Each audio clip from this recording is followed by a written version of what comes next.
I'm Joanna Bonaro, and I have the wonderful honor and privilege to be interviewed by the warm and welcoming Keith Andrew on the Keith Andrew Network.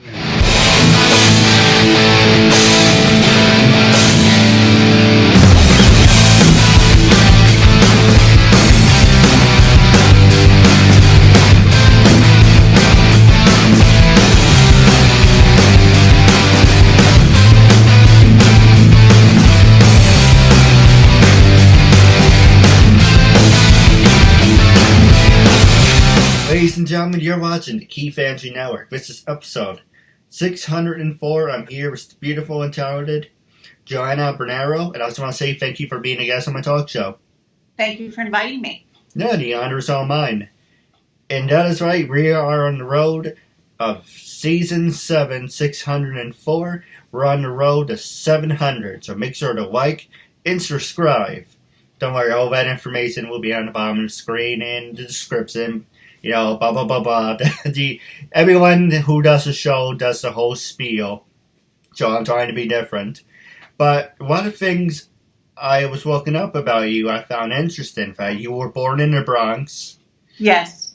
Something caught my interest that you won 3 awards and you were nominated 5 times.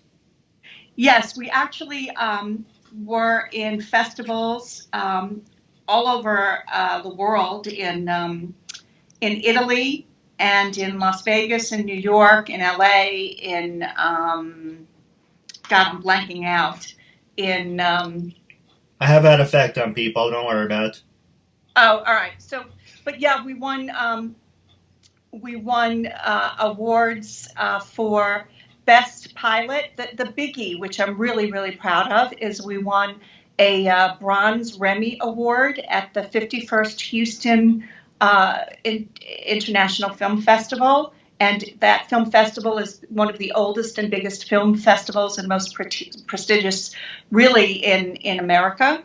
And, Spielberg has won gold REMI awards, but we won a bronze for our series. And so that came as a complete and utter shock and surprise. And when I got that, I was really excited. It's just it's kind of special. So yeah. And we've also won in other film festivals, me for Best Lead Actress, Best Supporting Actress, my co-lead, Suzanne Smart, who's very talented and wonderful. Best Cinematography, Daryl Patterson is our cinematographer. Best Directing, Kelly K. Barnett is our director. She was magnificent. And Best Ensemble, because what was important for me when I created the whole show and when we hired the actors was to create synergies not only on screen but off screen. And I've worked with many of the people that are in the show, and I really respect their skill set and their knowledge and their talent and what they bring.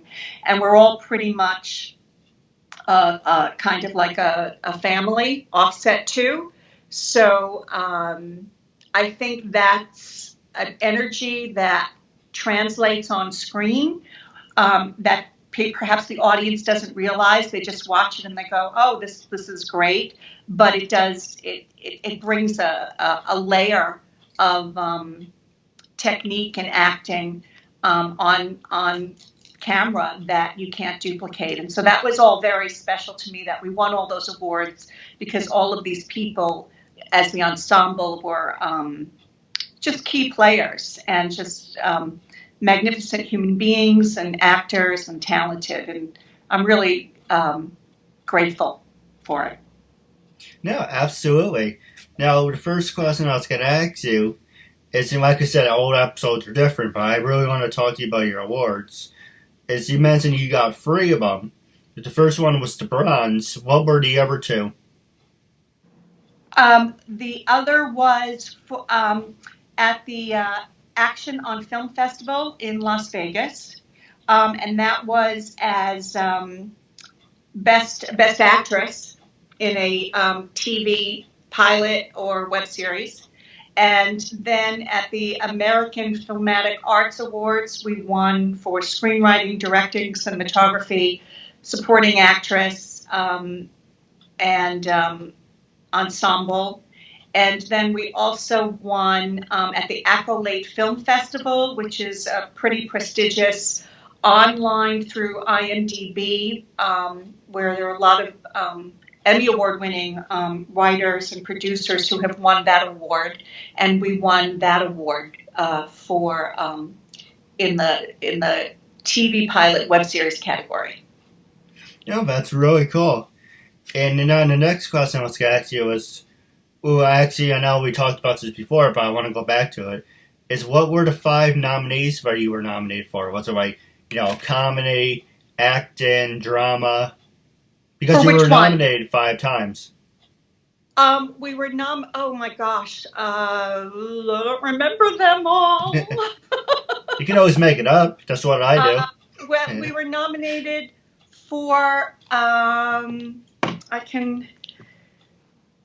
what were we nominated for? Well, we were always nominated for Best TV Pilot or Web Series. So we've always been nominated for that. And then we've been nominated under, that's one, Best Actress, Best Ensemble, Best Directing, and Best Cinematography. Oh, nice. Yeah.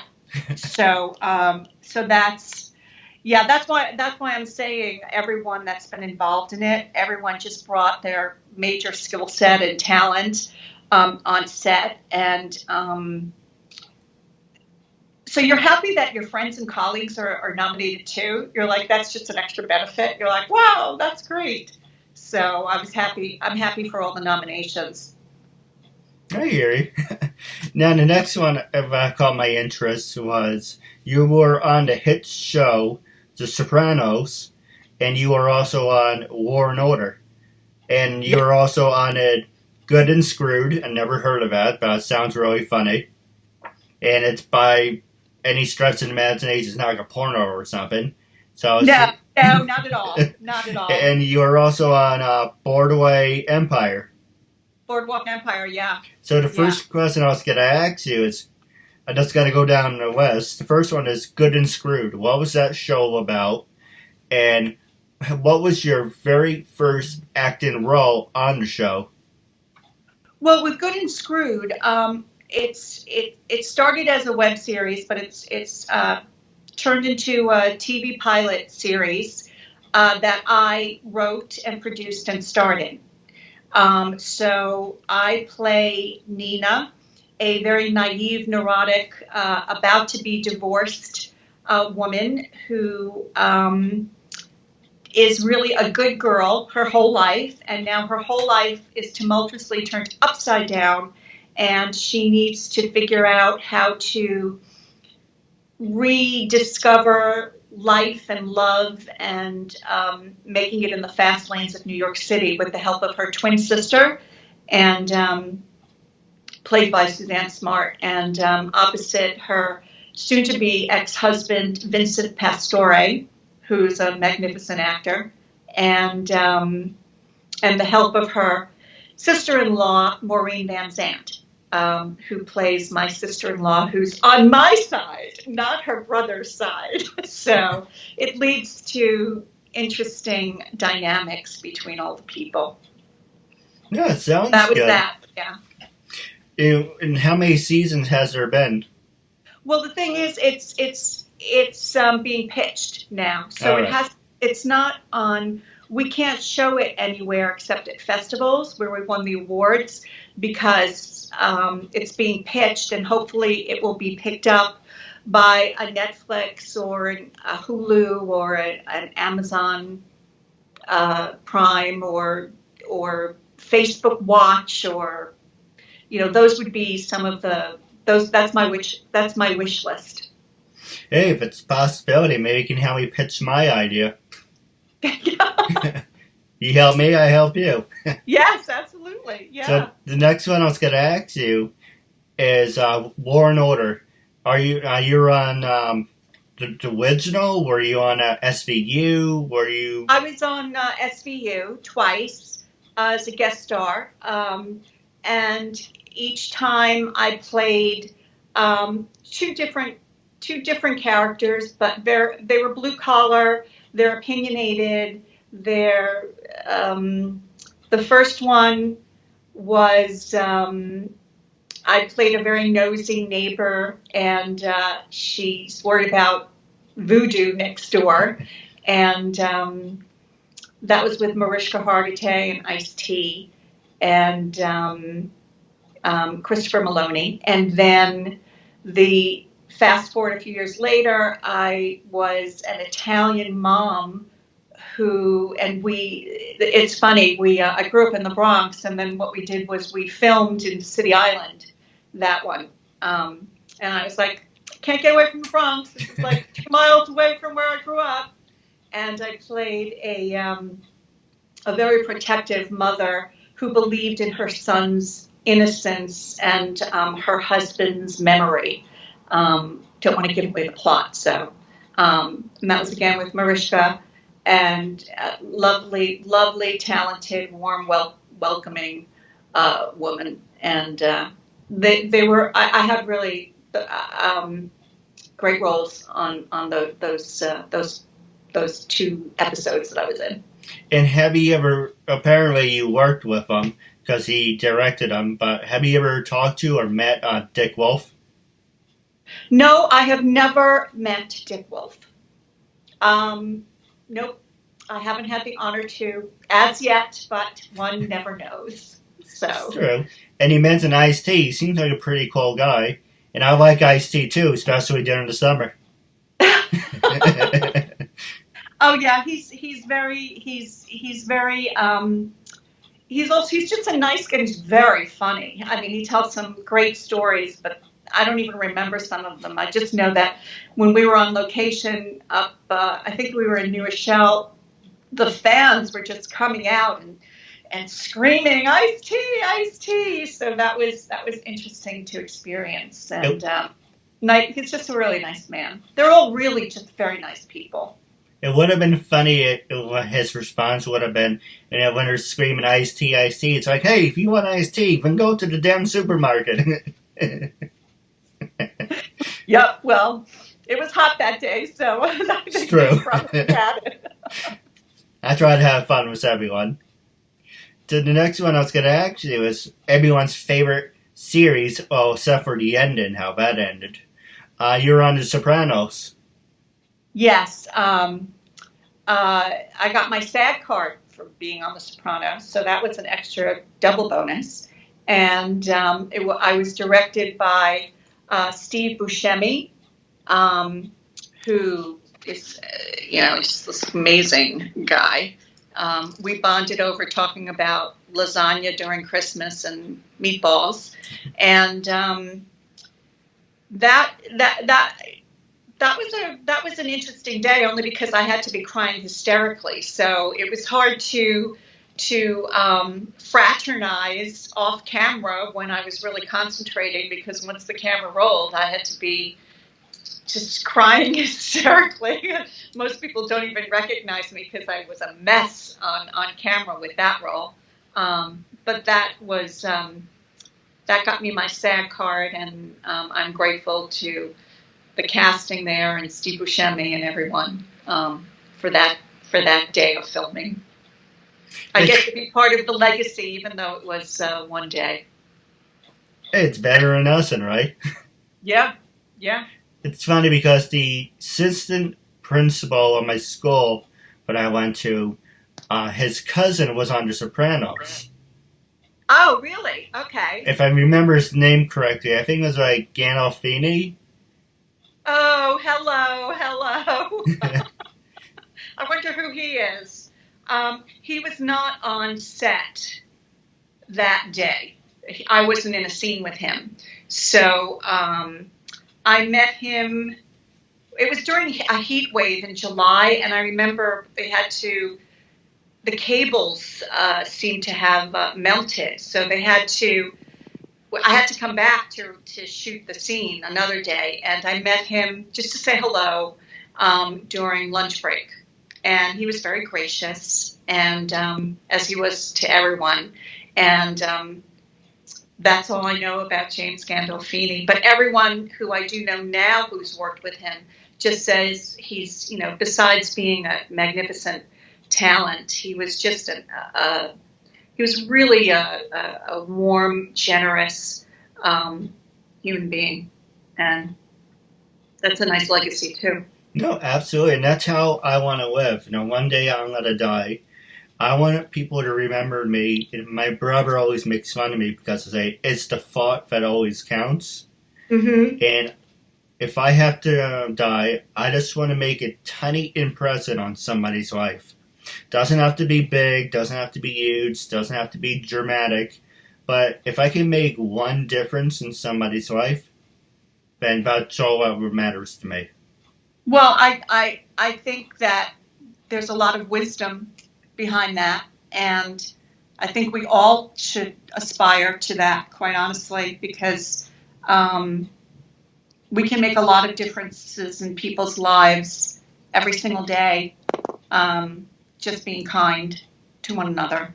And you don't need fame and fortune for that. That's true. You find more assholes than nice people. Yeah. Well, I try to surround myself with as many people that I admire and respect and who believe in the power of kindness. And everyone else who perhaps isn't that way, I try to excise from my life if possible. No, I agree with you. And I didn't mean to interrupt. I do apologize. What? Sorry? Oh, I didn't mean to interrupt. I do apologize. Oh, no, that's okay. You can interrupt me. I have a good friend. Her name is Kirsten.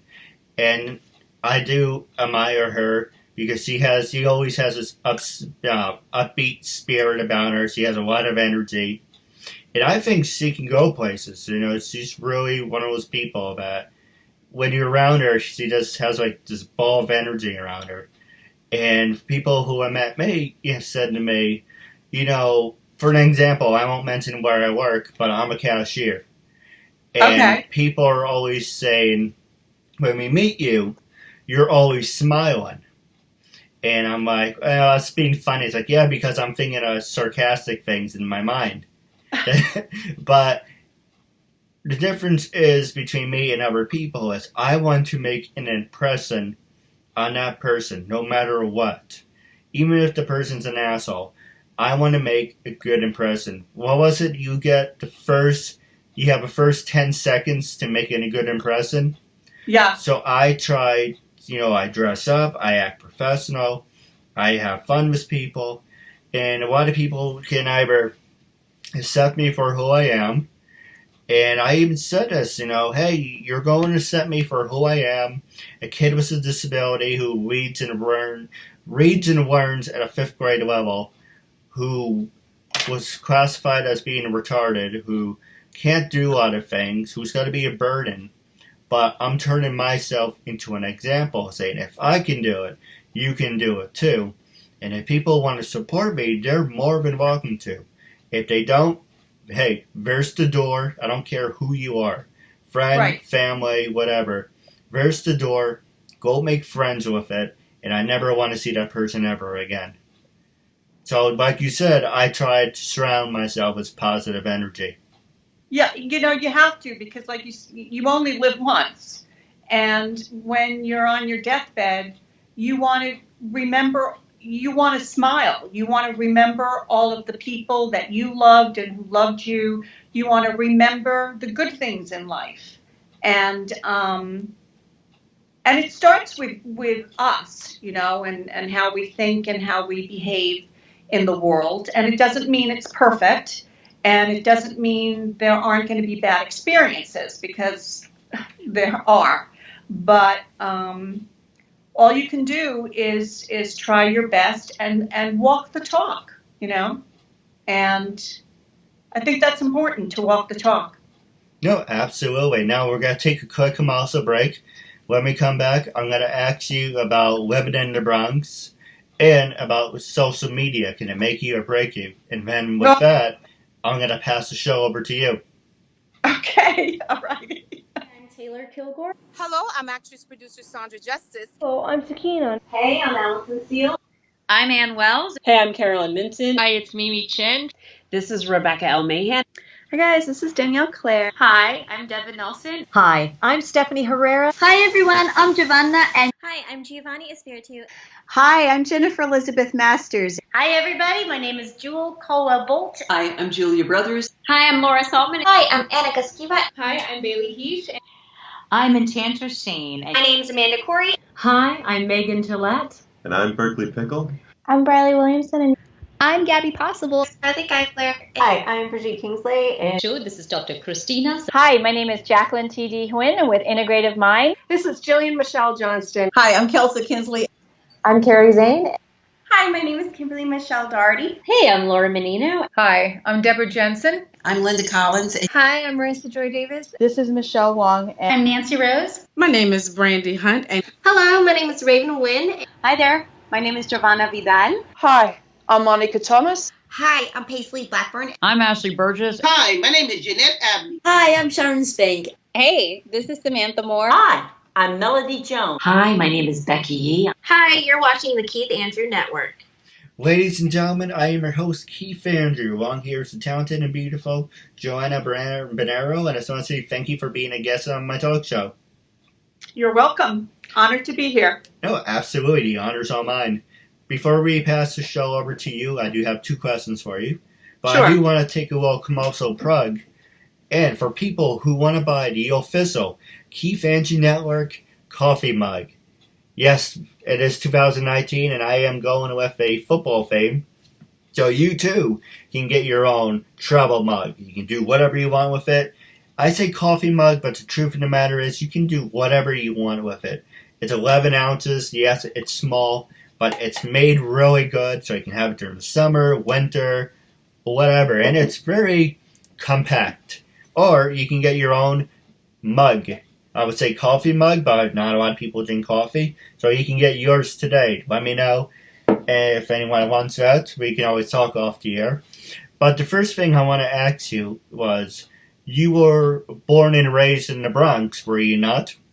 Yeah, I was raised in the Bronx from very, very young age. And what can I say about the Bronx? It was a very lower middle class, blue collar neighborhood, predominantly Italian, and it was very safe. It was nothing that you ever hear about the Bronx. We could walk the streets, not that I was allowed to be out, but you could walk the streets at 2 a.m. and not feel scared. And I had a very nice childhood, actually. You know, we didn't have a lot of money, so it's not like we were vacationing in Europe or really almost sometimes not vacationing at all. But I had parents who loved me, and it was kind of a strict Italian Catholic upbringing. And, you know, we played in the backyard, in the front yard. You know, we owned our a private house, and you know, we played with the kids in the neighborhood, and it was fine. It was fun. No, like I said, absolutely. we didn't have a lot of money, but we had fun. You know, I never felt deprived. So all that matters is you had a good childhood. Yep, I did. I absolutely did. And it's funny because my dad was actually born and raised in the Bronx. Really? Where? I keep butchering this. I think he was born on Marion Avenue. Oh, okay. I think I know. Yeah, that's not quite where I grew up, but it's between 8 and 15 miles from where I grew up. And yeah, I'm sure he had a great time too.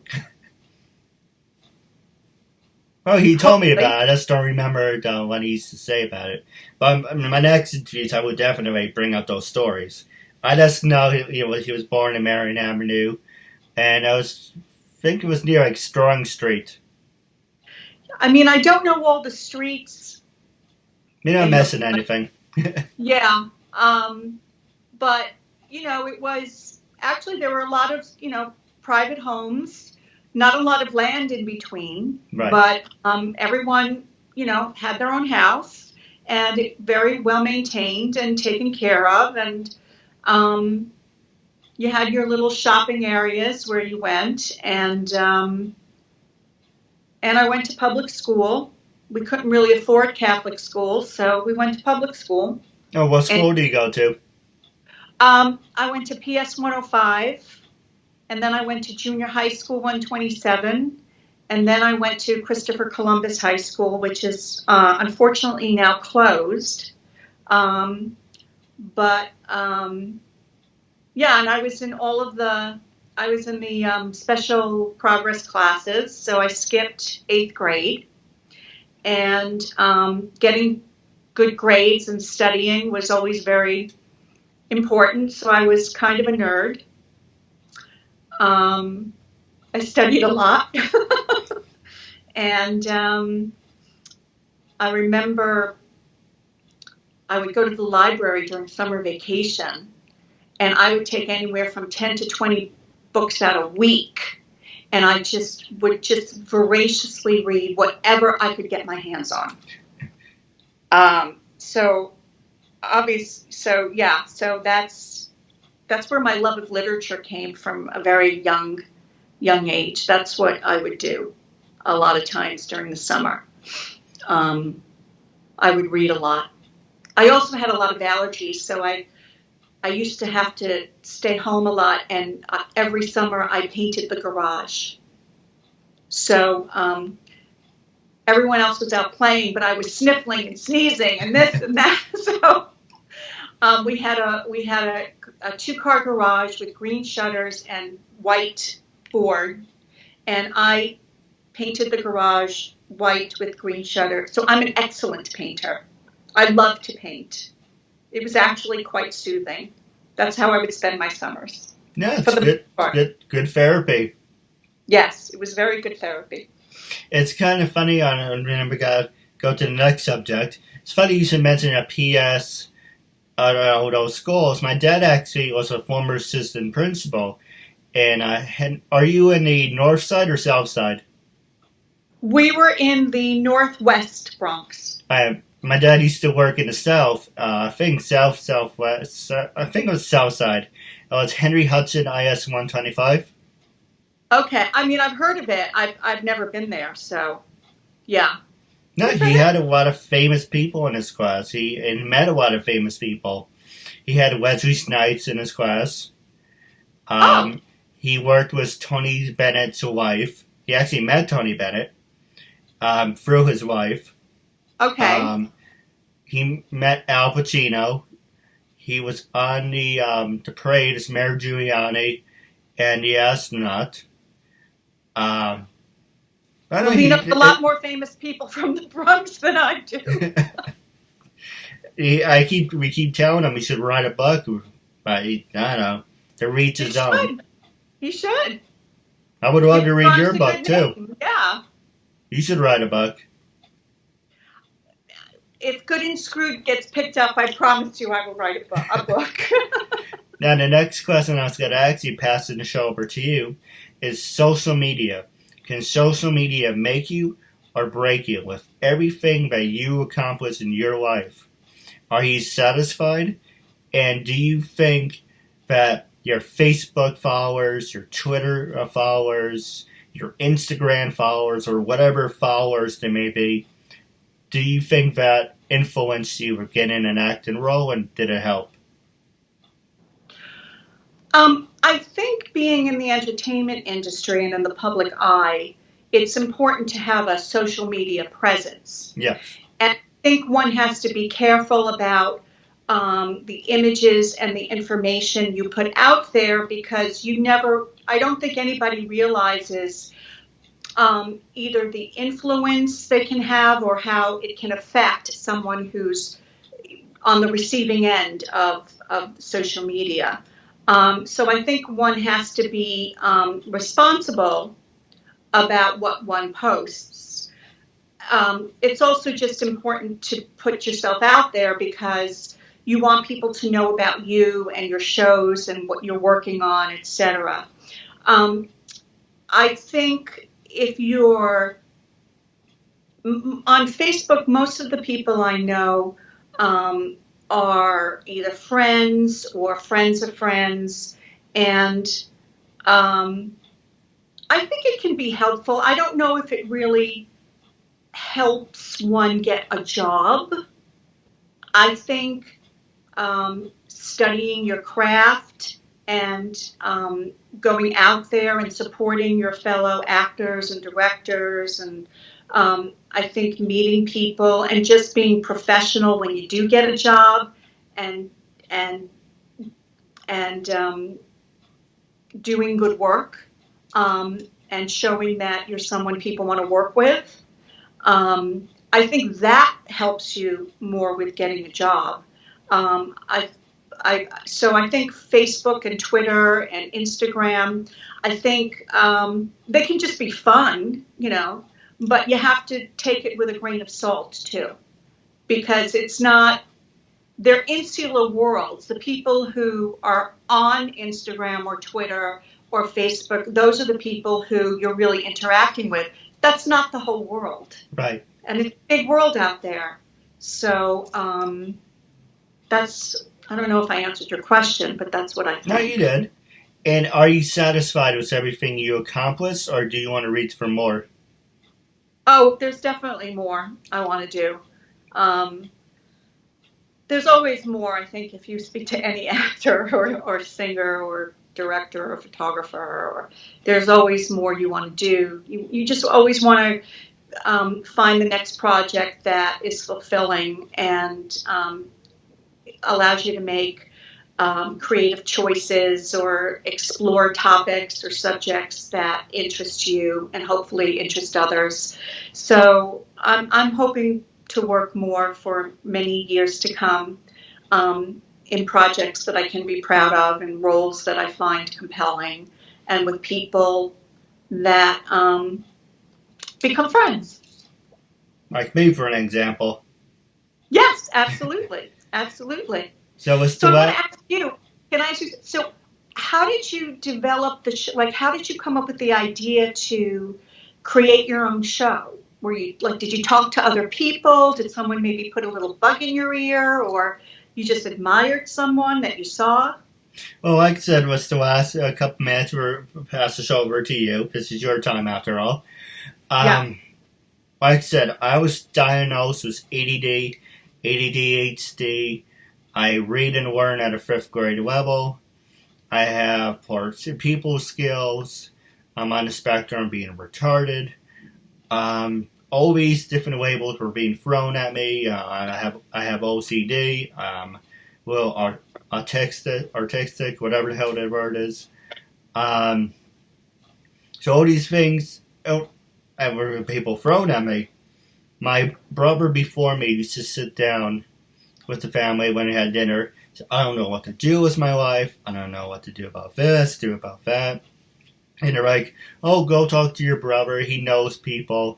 Go talk to your sisters. He can point you in the right direction. And I said this all in my interview. So what about me? What about you? You're not educated. You're not qualified. You can't keep your mouth shut. You talk too much. You instigate. You read and learn at a 5th grade level. You can't go to college because I don't have a GED. Let's see, read and learn at a 5th grade level. I'm going to be a burden and be placed in a group home for the rest of my life. So I said, screw it. I'm going to show you with all that, look at what I'm able to accomplish. And for 6.5 years, every single day, networking, improving on myself, getting better at my people skills, even though that's kind of still a work in progress, but getting better. I'm showing you, look at what somebody can accomplish who reads and learns at a 5th grade level. Well, I have to say to you, I think it's all very impressive. And unless you told me that, you read or whatever at a 5th grade level, I certainly would never know. So I would throw that one out the window because you far exceeded that, I'm sure, a long time ago. And I admire the fact you can't let people label you. You just can't. And you can't let what others think of you in any way stop you. I think that you're a testament to that. And even for me, when I wrote my show, it's all about, but to go back to you, it's all about proving to yourself that, you're not the label, you're not a test result, you're not whatever limitation other people feel you are, or burden, or what have you. You were born, you're special, and you need to show the world how special you are. I was born, I'm special, I need to show the world how special I am. I have my skill sets, you have your skill sets. I mean, people, when I was growing up, and even until a few years ago, people never believed that I was like a wallflower and really shy. I was really shy. And it took me, 20 years to try to overcome the shyness. And if you approached me, I was very friendly. But a lot of times, but I couldn't approach you to save my life, So, so you're a testimony to everyone, really, I would think, that things can be achieved and that we're all full of surprises, We all have this inner strength inside of us. We surprise ourselves and we surprise everyone around us. But I think the most important thing is to surprise yourself and say, yeah, you know something? I can do this. And not like, well, to hell with you, world. You see, I can do this. But more like, I can do this, and I'm proud, and I'm happy, and I'm going to go out there, and because I want to be fulfilled, and hopefully it will affect in a positive way. It'll affect change. It'll affect the way people view you, the way people view others, the way people view their own mindset, and perhaps change their mindset as a result of that. So kudos to you. I mean, you reached out to me. I would have, and I was very, very complimented that you reached out to me. That you wanted to interview me. So I think everything is really a two-way street. So I'm happy for you. So don't let anybody stand in your way. No, absolutely.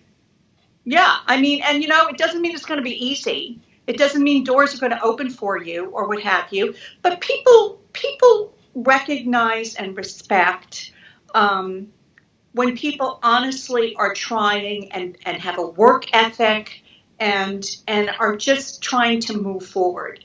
And you want to know something? Everyone's not going to be in your ball camp or my ball camp, but that's okay. When they say find your own tribe, you find your own tribe, and that's just fine. That's certainly enough. It's like the quote I saw, one of my favorite Dragon Ball Z things, where people add stuff to it. And one of my favorite quotes was, if they stand behind you, protect them. If they stand beside you, respect them. And if they stand in front of you, show no mercy. Well... I wouldn't go that far in the final one. If they stand in front of you, I would say walk around them. That's what I would say. Find a way to walk around them. There's always another door, It's true. Yeah. When one door closes, another one opens. It's true, and you never know. You never know where a door is going to open. And if I can tell you anything from my life experience, I couldn't have planned any of it.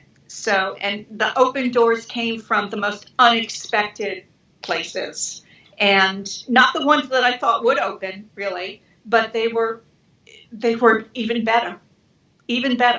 So, yeah, it's a crazy world. So, it's true, but I think everyone's a little crazy sometimes. Yeah, I think the word when everyone says normal or not normal, having nothing to do with anything really. There's no normal. There is no normal. We're all a little crazy. Yeah, we're all a little like screwy, right? Which is where my show came. It's good and screwed. Everything's just screwy. It's just you never know what's going to happen. We're all kind of on a turnstile, and there are times in life where you just keep on going around and around and saying, okay, when's it going to stop? And it does. We find a way. Well, I do have a couple questions for you off the air, but wrapping up our segment, when I first approached you to be a guest on my talk show, what was your first honest opinion? Okay, let me rephrase that. When I first approached you to be a guest on my talk show, what was your first honest opinion, and what made you say yes, and would you recommend it? And also, how can people follow you on social media? Are you on Facebook, Twitter, Instagram, YouTube? Okay, when you first approached me, actually, the first thing I did was just look you up. I was like, who is this person? I need to, is he crazy? Who is he? I don't know. And then I saw what you were doing and what you were trying to accomplish, and I was like, of course I'll be on your show. Absolutely. And let's see, your other question is, what am I on social media? I'm on Facebook as Joanna Bonaro. And I come be my friend. I talk about my career, and I like to bake, so you'll often see pictures of cakes on my feed. And on Instagram, I'm on Casual City Chick, CHIC, Casual City Chick. And on Twitter, which I really don't do a lot of, but on Joanna Bonaro. And for the show, Good and Screwed, on Facebook, we would love for you to follow us on Facebook. It's called at GNS The Series, because Facebook seemed to have a problem with the word screwed. Yeah. And so we had to do at GNS The Series, and and we're at Good and Screwed. Good, GOODNSCREWED. On Instagram. And then we have our website where we do you can see a lot of pictures and stories and things that happen with festivals and stuff at our website that we haven't posted anywhere else. No, absolutely. And if it's a possibility, I would love to work with you. Well, like I said, we finished filming and we finished editing all of the pilot and the upcoming episode trailers and sizzles. So if we get picked up, definitely, or if we start to film again, we're not going to do anything for the rest of the year. I will tell you that. Right. But yeah, so yeah, sure, why not? No, absolutely. Now wrapping up, I do have a couple questions for you off the air. But it was a real honor and privilege having you as a guest, and I'm looking forward to part 2 down the road. Yes, thank you so much. I really appreciate it. This has been it's a great experience, and like I said on camera, and I'll say it off camera, I think that what you're doing is wonderful. I think you should continue to do it. Let me ask you this. So now, what happens? Just so I can do something with it too. Right. It helps you too.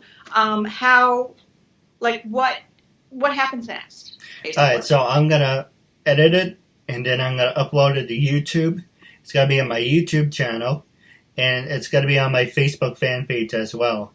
And I would love it if you can share it, blast the hell out of it. Yes, I will. So I will friend you on Facebook. It's Keith. What are you on Facebook? Keith Andrews? No S. Keith Andrew. Just Keith Andrew. Keith Andrew.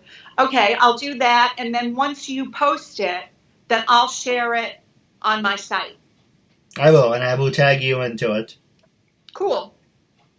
Yeah. All right, so stay tuned. I do have a couple questions off the air, but I just want to say thank you for your time. Well, you're welcome.